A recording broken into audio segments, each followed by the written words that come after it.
The plot of the movie takes place in 2067, when climate change has made the world so bad that it can't be fixed. There is no light in 99% of the world. People die of suffocation.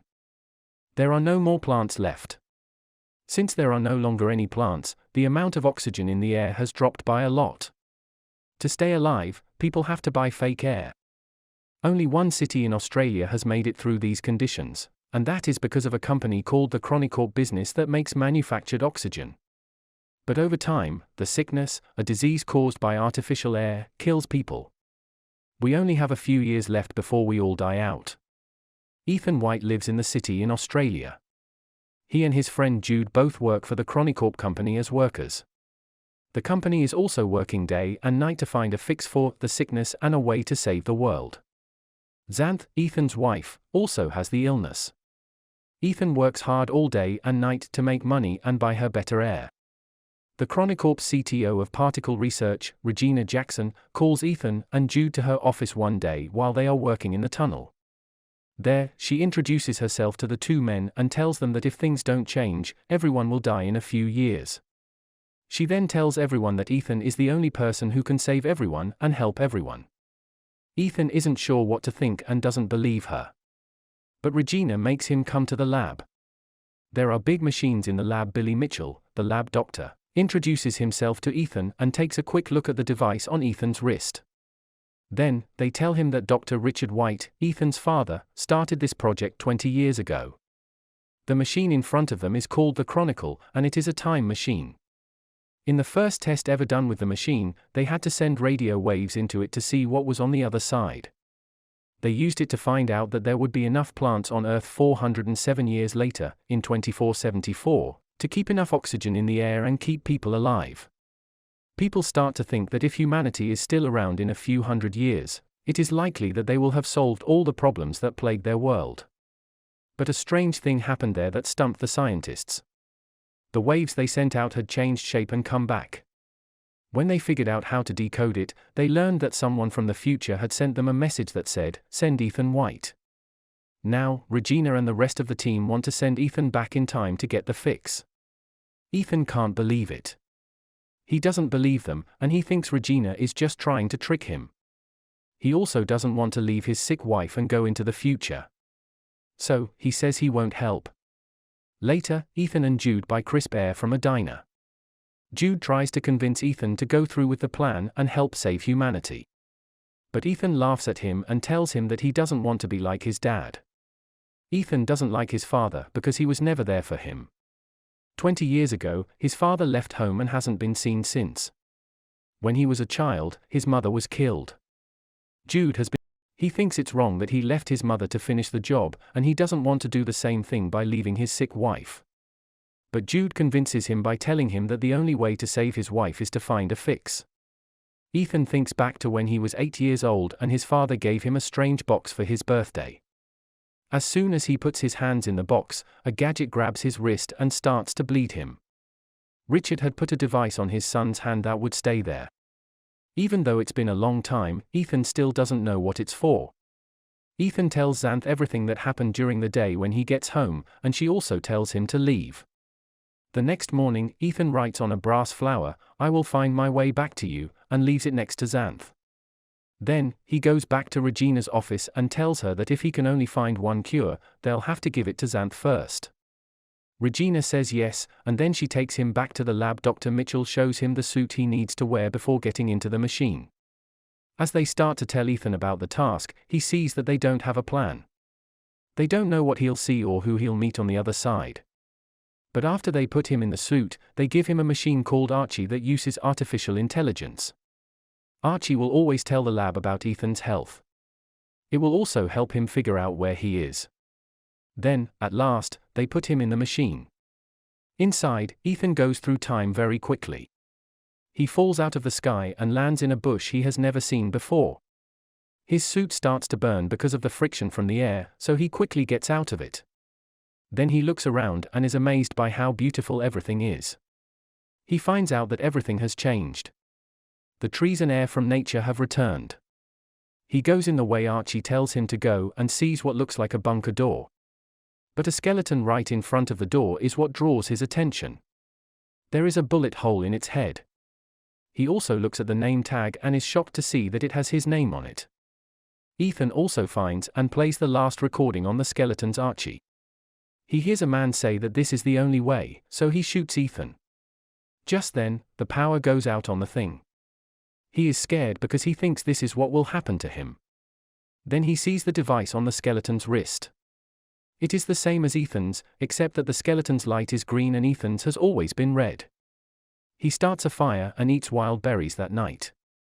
The nuts turned out to be dangerous. Ethan throws up and starts to feel sick. After a while, Ethan wakes up and is shocked to see Jude standing in front of him. The lab saw that Ethan's vital signs were falling and thought he was having a poison response. So, they quickly sent Jude back to the future with the fix to save him. After some time, Ethan and Jude find that his skeleton is still there. This means that nothing has changed about his fate. Then, Archie helps them find another door. Some kind of gadget looks at Ethan's eye and lets them in. When they walk in, he is met by a guard.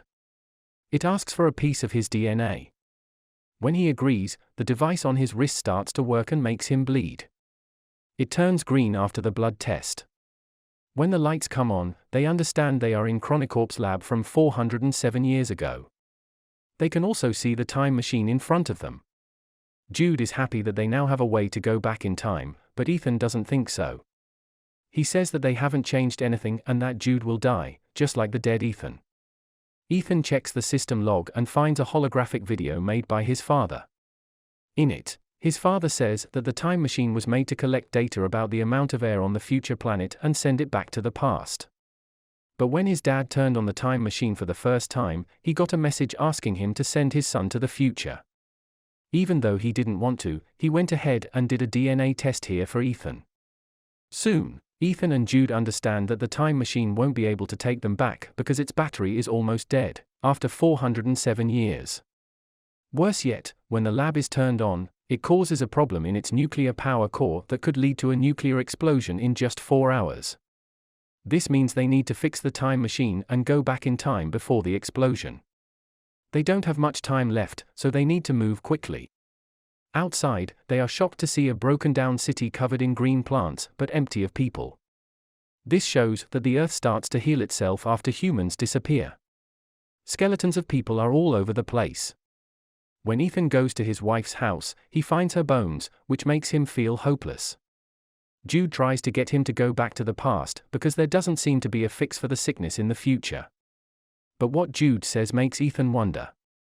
Then he turns on the old Archie to play the recording again, which he knows is of him. He heard Jude's voice, and it looks like it was Jude who shot him. Jude points his gun at Ethan and says, "I'm not going to shoot you." Ethan decides to finish the task first, so the two of them work together to fix the power core and go back to the lab. Now that the record system is working, they should be able to go back in time. They just need to wait 37 minutes for the door to open. When the timer hits 0, the link will be connected to 2067 for about 30 seconds. But Ethan still finds his body behind a door in the same place, which suggests that nothing has changed in the future. Ethan takes the battery out of his present Archie and puts it on the old one to find out the truth. So, he is able to watch another video in which Ethan is told that Jude will kill him in the future. Jude then tells Ethan that he can't change the future and that he's just trying to protect him. Ethan can't believe it, so he locks his brother in a room and plays back the hologram log his father made on the day he died. Soon, he finds a chat between his father and Regina Jackson, the CTO of the Chronicorp. It's clear that Ethan's father wanted to use the time machine to find a cure for the disease and save everyone, but the CTO only wanted to use the machine to escape the dying time with a few chosen people. But no matter what plan they choose, someone must go to the future and turn on the time machine.